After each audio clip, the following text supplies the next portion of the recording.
What should investors be looking for today, Apple investors? More Money. more proof that the services strategy is happening and it's real and maybe spectacular. Will that depend on how good the trailers are? No, I think it's all about the details. You know, About the what? The details. The details of what's coming today will influence investors. And the breadth of it too. Yeah. Like, is there a bundle? What's in the bundle? What are the different services? Is it just TV, or is there a lot more? That'll tell part of the story. And how are they going to tie that together with pricing? Credit card? Does that interest you? No. Okay. All right.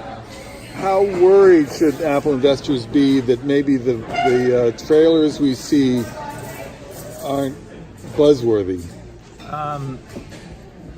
Well, I haven't seen any trailers. I don't intend to see any trailers. I don't think it's only about films. It's not about long-form video. This is an entire strategy across 20 different categories of services. And the objective right now should be to segment the services. I think video is a small part of the whole picture. So, what should Apple investors be watching for today? I think the one part that we haven't talked about enough, I think, is going to be the credit card that we're going to know more about today.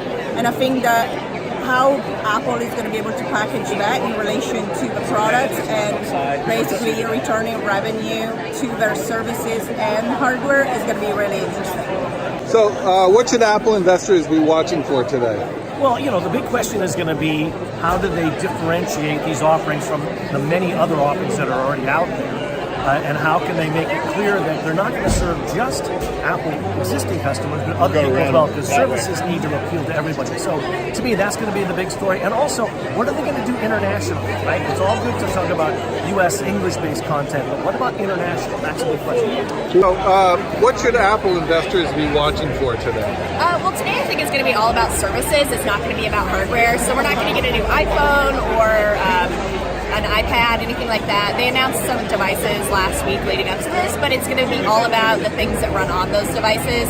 I think the big one we're all looking for is the TV service that they've been talking about basically since before Steve Jobs died. So we'll see what they actually do with that. Do you expect to see trailers today? Yeah, I think so. Like, they've announced so many programs that they're working on. You know, even partners like Oprah, Reese Witherspoon, Jennifer Aniston, J.J.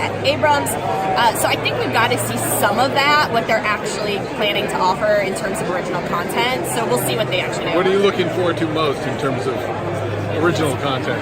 I don't know. A lot of the shows they're working on sound really interesting. I think we'll have to see if they, you know, Apple's always had this thing where they're very family friendly. They don't want to do anything risque, or, you know, something like Game of Thrones isn't necessarily something that we would find on an Apple service. So it'll be interesting to see with the content that they have and some of the partners they have, if they kind of veer from that a little bit, where they do a little bit more PG-13 rated R content, or if they really stick to kind of the family friendly Disney sort of things. So Neil Seabar, what should Apple investors be watching for today? I think the key thing is the broader narrative around services and Apple's content distribution arm. So what does Apple have to offer that's different than existing players like Netflix or Amazon? I think that would be my focus. All right, what are you expecting in terms of trailers? I wouldn't be surprised if we see a couple. I know reports have maybe 5 or 6 shows already being either done or close to being done. So I wouldn't be surprised if we get a little bit of a taste of what Apple's been working on. Of course, the show doesn't have to be done to do a trailer. Right. Yeah. What should investors be looking for today? I think they want to see Apple's services story as the iPhone, you know, as phones in general start reaching saturation. People are looking for value. You can add beyond just the hardware. And if Apple has a successful music story already, adding a video, maybe a gaming story, maybe a news story to that, I think that's what investors want to see the growth come from. Are you expecting to see trailers today? I think so. I think for the shows that are ready, I'd love to see those, and a lot of Hollywood glitz. Is there any trailer in particular you're looking forward to? Anything with J.J. Abrams, Jennifer Garner, I think that's Brie Larson. I think that might be early, but anything like that I think is super interesting.